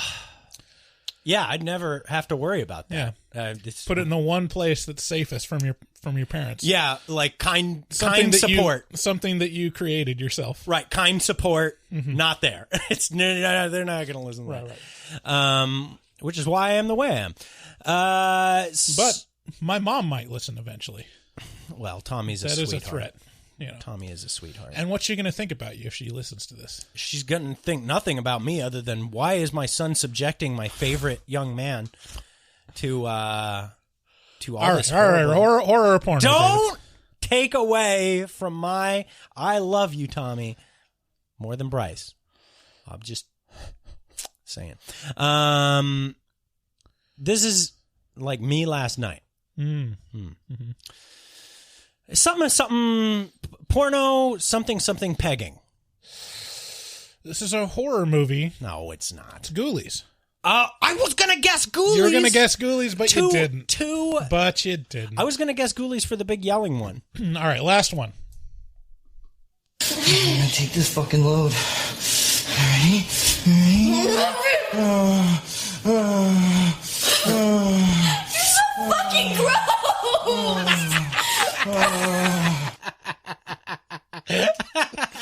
Did she say you're so fucking gross? Men.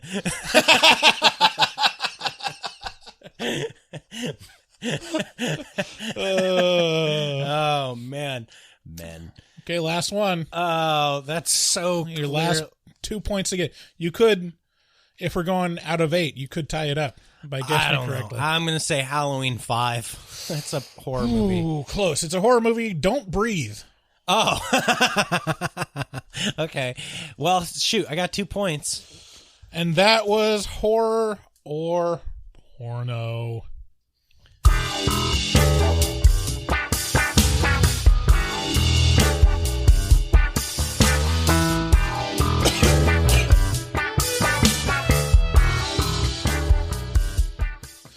All right, next we're going to listen to our voicemails from viewers like you.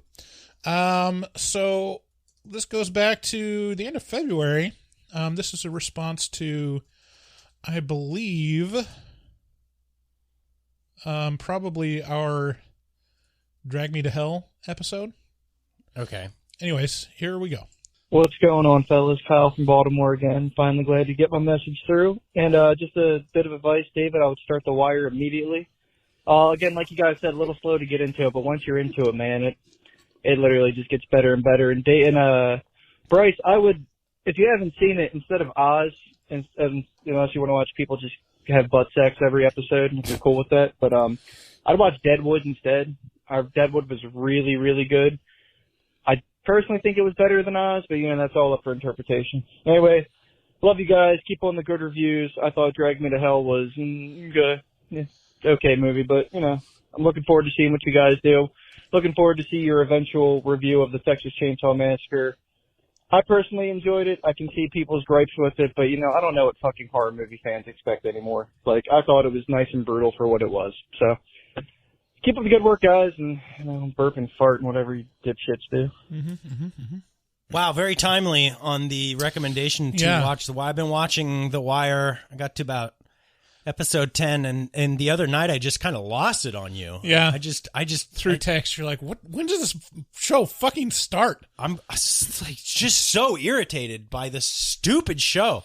It is so irritating. This show never is like, it's like this. It's literally like the show version of that Monty Python bit where he's running to storm the castle, a single person, and he just keeps on being far away. And you're like, when's he getting there? And there's like 7 minutes of this and you're like, what is happening? And it just becomes so absurd. I've just come to the conclusion that the show never starts, and I hate it. And I texted you, you know what? Now I'm gonna go back and I'm going to read the conversation that you and I had, because you were making fun of me, but I think there's a good amount of truth within this text conversation. Otherwise, you wouldn't have done it. Because here, let's see, The Wire. I gotta look that up.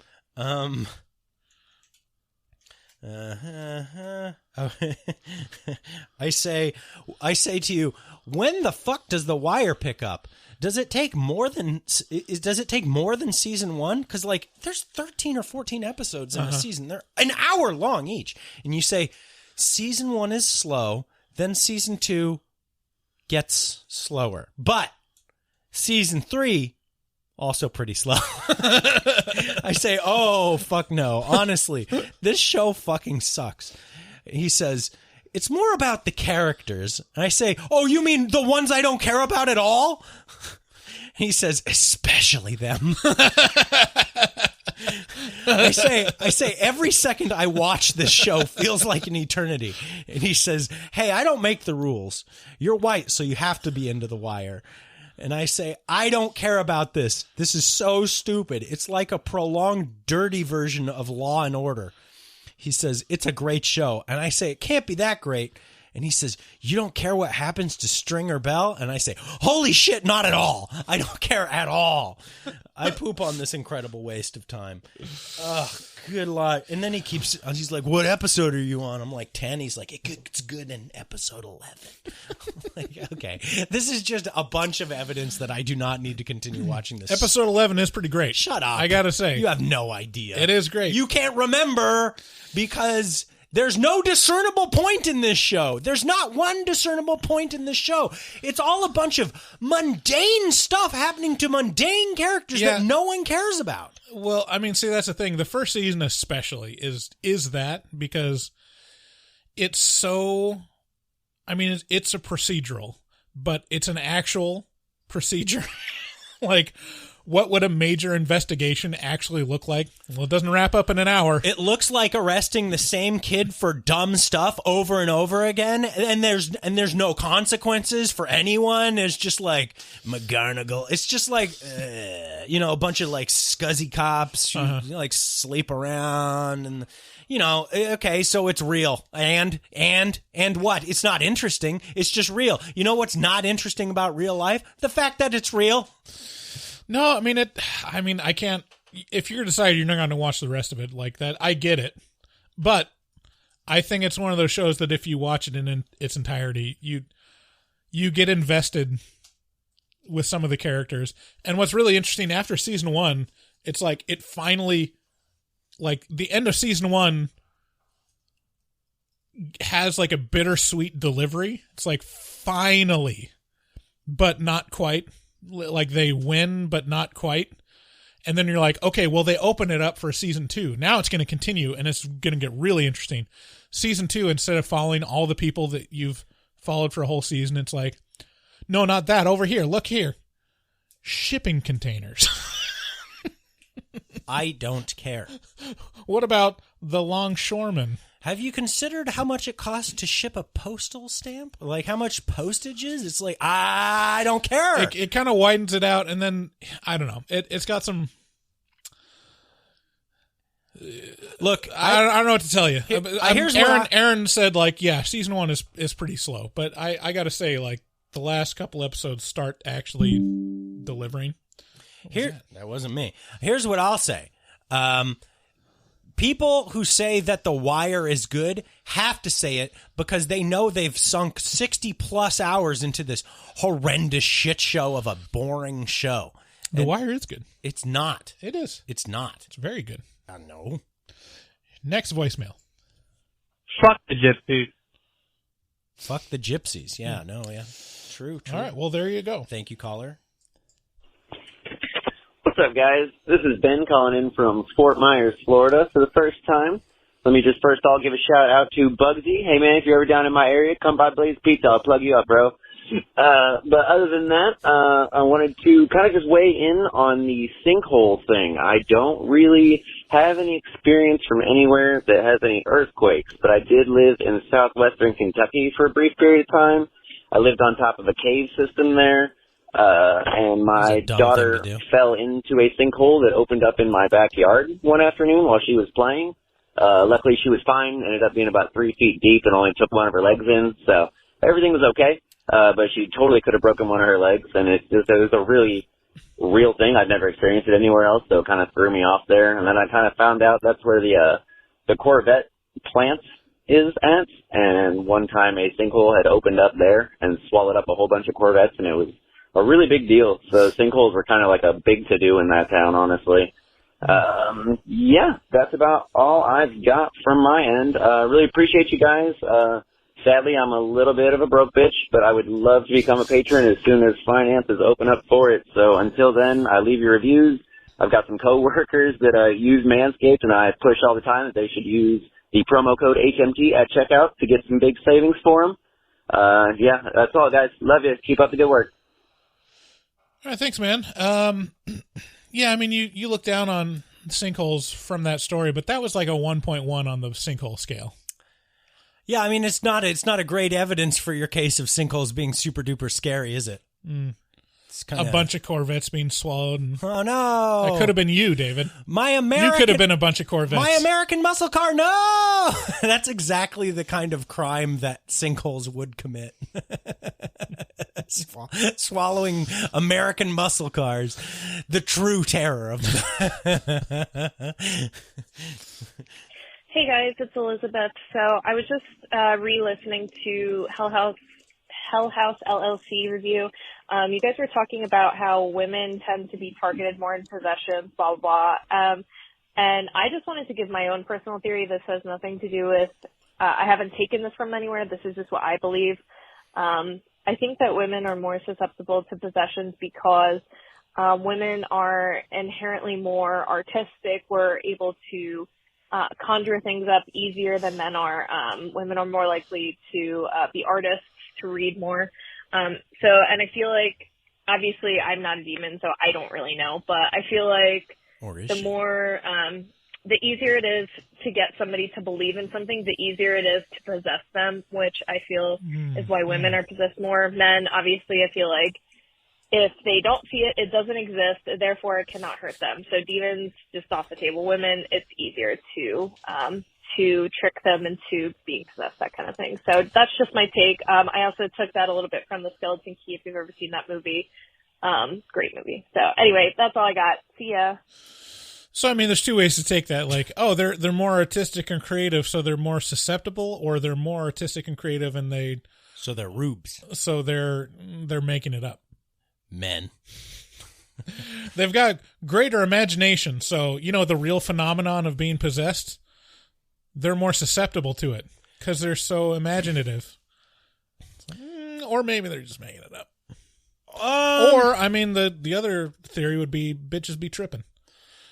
Or I mean, look, here's the other side of that whole thing. Like, would you want to possess you?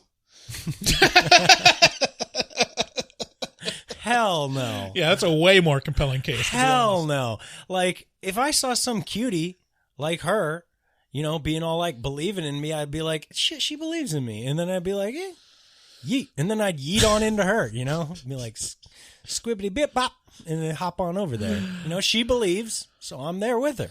Mm-hmm. That's demons just really want to be accepted. That's all any of them want. Right. God, the devil, they all just look for your acceptance. Right. Demons. Here's another one from Elizabeth. Hey guys, it's Elizabeth again. Sorry for calling again. Just a quick question. Just listening to 13 Ghosts review, blah, blah, not going to get into it. Just a desert island question for you. If you were stuck on a desert island and you absolutely had to choose between these three movies, what would you choose and why? Oh, no. The number 23, Ghost Boat, and 13 Ghosts. Okay, bye. That's a pretty easy decision for me. I mean, I would go with Ghost Boat. Yeah, between 13 Ghosts, Ghost Ship, to be clear, and what was the other one? The number 23. Oh, I would never choose the number 23. That's the worst out of all of them. If I was on a desert island and the number 23 was the movie, I would just gouge my eyes out. I'd fucking kill myself. Yeah.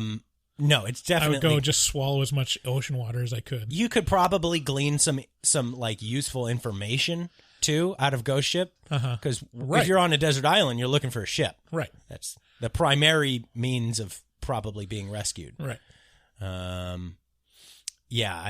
Ghost Ship. No doubt. Yeah, no question. No cap.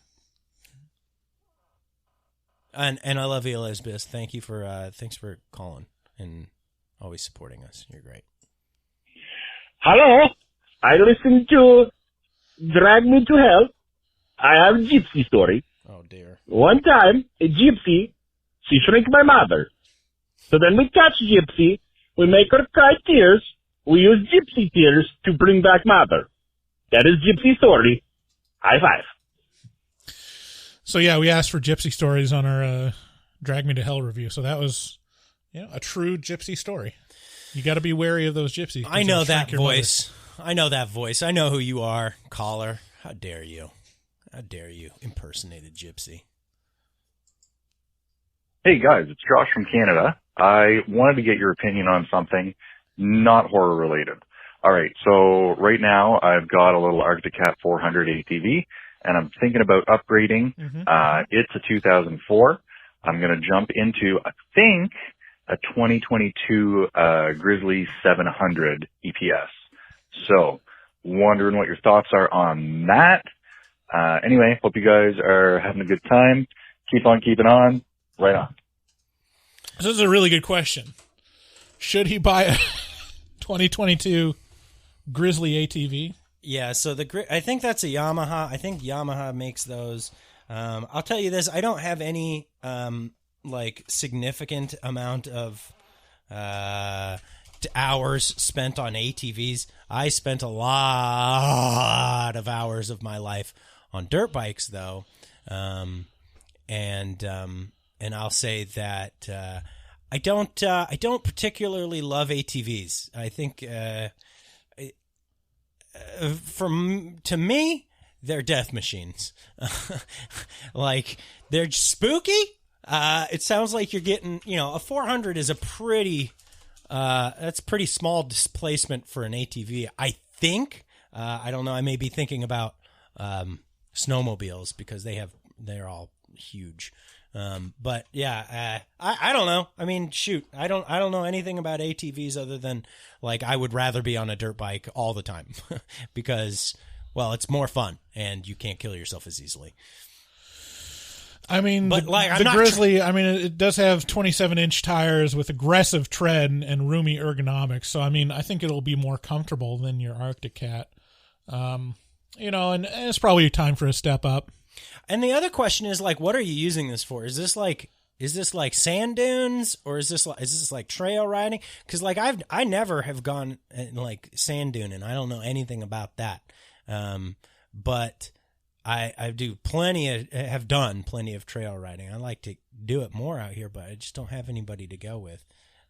But like I said, and I'm not trying to put it down. I know there's tons of people out there who ride ATVs and they have a great time and they know how to do it safely. I'm just not one of those people, so it spooks me. Because I have used them for like work and stuff before, and it's just one of those things tips over on you. You're just, I mean, you know, whew, it's a big owie looking to happen. So yeah, keep sending your ATV questions to Horror Movie Talk, and we'll so I mean, the diagnosis is, David, don't do it. I say go for it. I just say set yourself up with like a nice starter 250.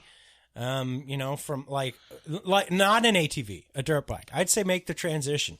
They're going to cost less to maintain, and to, you know, and to ride, and so safer choice in my opinion. But hey, that's just me. I don't know nothing about your world, son. What's that next message we got there? And thanks for calling in about. Hi, this is Sam from Indianapolis. Just wanted to give you guys a congratulations on getting a deal so you can finally get some money. So hopefully you guys will be able to support your families finally. Also, I got a really hot take I want to lay out there. I don't care who this upsets, but personally, I like both butts and boobies. All right, talk to you later. Bye-bye. Hot take? Wow, that is a hot take. The hottest take. So he likes both butts and boobies. I guess those guys do exist. How's that make you feel, Bryce? You know, I feel like you should make a choice. You know, if you should be hot or cold. If it's lukewarm, I spit you out. Just like God, you know? Yeah. Should be all ass or all boobs. Well, and which are you? You haven't... I think I said shapely wrists. Yeah, you did say that. Just gotta look at the wrists. I'm still kind of reeling from that. That's what most of my porn is. It's just like cum shots on wrists. There was a cum shot in X where she was wiping it off her back, but like they showed like the whole big juicy load. Mm-hmm. I was like, I'll tell you what, seeing other dudes' loads does nothing for me. Yeah, I'll know what that is. You're looking at me in a strange way. I'm not looking at you in any way. I don't want you to insinuate anything from my looks because I'm just neutral. Neutral, huh? Neutral about loads. You have no load energy. Was that? Oh, man, this is a long episode. Was this one? Okay, okay, this is another one. Hi, it's Sam from Indianapolis again. I just wanted to say, to eat a piece of shit, honestly, I'm game for a couple $100. So since you guys are getting that Busch Gardens money now, let's set up a Zoom. You guys can wire the money over, and we'll make a day of it. All right, bye-bye. See, Sam knows what's up. Mm-hmm. Sam from Indianapolis, dude, gets it. I think he might have been one of the callers who claimed to be on the spectrum, maybe a little neurodiverse. A couple episodes ago, a couple months ago, which, I mean, I'm not going to lie, that may be the reason I'm willing to go so low, my neurodivergence. Mm-hmm. But not as low as Sam, though. No. I guess we should just have an auction between you and Sam. Who's gonna get to eat their shit for money? No, I stand by my number. Hey, I'll stand by 5,000. I think that's my actual honest number. Because I understand the game and I know how it works. Right. And I accept those rules. Right. I don't like play some weird I have to feel good about myself. The game is how much money would it take to get you to eat shit? Right. That's a pretty simple game, and I get it. And I wouldn't eat my shit for less than, what did I say? I can't even remember. 6 figures. 6 figures, yeah. You wouldn't eat it for $99,999. No, it wouldn't be worth it. That's absurd. That's just the silliest thing I've ever heard. I'm pretty sure if someone offered $99,999, I could get someone to get another dollar, and then it'd be worth it. Again, this just proves that you don't understand the game. This just proves that you don't understand it. I understand it. No, you do not, because you're sitting here going, I could get somebody else to throw in an extra dollar to make it worth it. No. The game is there's a $1 difference between 6 figures and 5 figures, and literally the only choice you have is the highest 5-figure number that exists. So if someone offered you $4,999, you would eat shit. Yes. Okay. How about $4,998? Yes. Okay.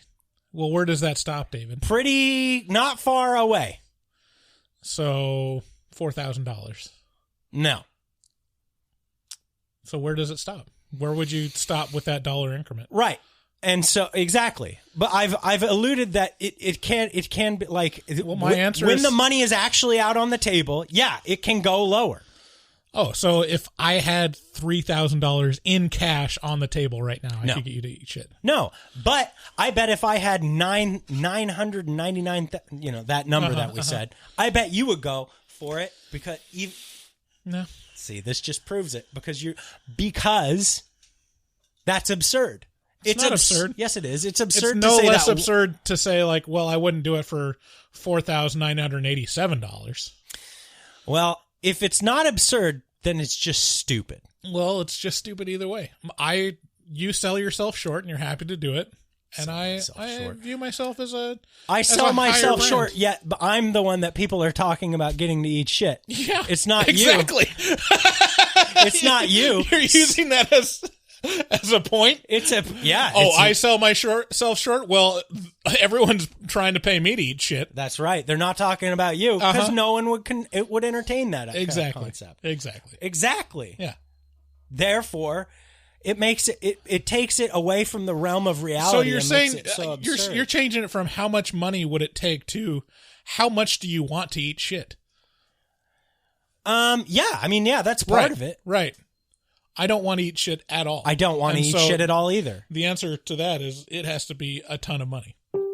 Yeah, that's silly. Okay, you people on Facebook, please stop. Please. All right. Well, this is apropos. Ew, David. No, David. Hello, motherfuckers. I have your poop. You must protect it, but that will be expensive. 10,000 enemas wrapped in brown paper. Midnight, behind the box. Ew. I'll be the hyena. You'll see. I'm just confused. Whore! Oh yeah, we forgot the intro to this. Forgot the intro music. So she's saying we have to get the shit, we have to pay in 10,000 enemas wrapped in a brown paper bag. What is going on? I'm just blowing up over here. Well, that was kind of hot. Thank you for calling in. And that was Horror Movie Whoores. Thanks for calling in. We'll see you next time. We'll see you next time on the next episode of Horror Movie Talk. If you like what you hear, please leave us a review on Apple Podcasts or Spotify or wherever you can leave reviews. Share the podcast with a friend. That's how we grow. I know some people are bothered by the expansion of ads in the episodes. I'll say, yeah, I get it. You know, if it's not your game to press the fast forward by a 15-second button a couple times, like, we'll miss you. But we put a lot of work into it, and so I don't feel bad about getting a little money out of it. We've put a lot of work into it for a long time, and we're finally getting a little bit of money to rub together. And the goal of that is to make the show better. And so, like, if you don't support us monetarily, this is our way of rubbing two sticks together, kind of, Yeah. And there's always the Patreon option. You know, for 22 cents a day, you can get every episode with no ads. Right. 0 ads. So less than $3 an episode. You can get it early with no ads. I don't know how that math works out, but okay. If it's $6 for a month and there's 4 episodes a month, that's less than $3 an episode. Yeah, it's also less than $2 an episode. Sure. I don't know. The math. How's that work? Shut up. It's less than $6 an episode. All right. We'll see you later. Bye-bye. Bye. Looking for a podcast full of burps and gas, perverted cast, skinny and fat? Look no further. Horror Movie Talk is accidentally funny, begs to donate money, fake sponsors for dummies, and so much more. New episodes every hump day. They'll pickle your dickle for foreplay. Patreon members have it your way. Vote for a movie every month for the review. Choppa choppa, don't just stare at it, eat it like a taco. Put your tongue through the phone hoodie, Picasso. Look at them hot kids, swear not a pedo. Got me too'd with Cosby eating jello. Pudding Pops done gave Bryce flatulence. Drain addict Dave doesn't give a shit. 1 through 10, is it horrible or excellent? Oil me up, daddy, is dinner rum. Sun-kissed Bryce Hansen. Look at them hot kids, Chris Henson. Masturbate with a crucifix, exorcist. Face huggers, chest bursters, alien. Linda Blair peed on Sigourney Weaver. I know it's true cause it came from social media. Patrick Bateman can't understand you. Stab you to death for rotten apple reviews. Opinionated podcaster with a doctorate. Spookology, doctor of philosophy. Bad gastritis, need colostomy. Turn Patreons into human centipedes. David Doobie Day, scare him, no expert. And global fucks hard, professional sexpert. Afterpods, taglines, and porno flicks. American Psycho, them guys pretty sick. Choppa choppa, don't just stare at it, eat it like a taco. Put your tongue through the phone hoodie, Picasso. Look at them hot kids, swear not a pedo. Got me too'd with Cosby eating jello. Pudding Pops done gave Bryce flatulence. Drain addict Dave doesn't give a shit. 1 through 10, is it horrible or excellent? Oil me up, daddy, is dinner rum. Nothing good happens in the woods. Always get more than you bargained for. Got a pickle to dickle, machines tickle bitties. Killer on the phone, ain't no Sharon Stone.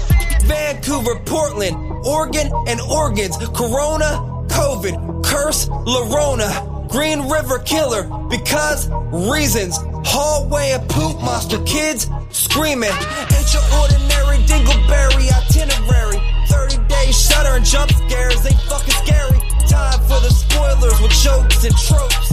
Use their white socks to catch their loads. Just show them one titty, pretty.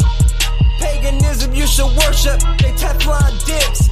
Pacific Northwest, let them see one breast. Shifty eyes stay spooky, poor man's digress. Bugsy,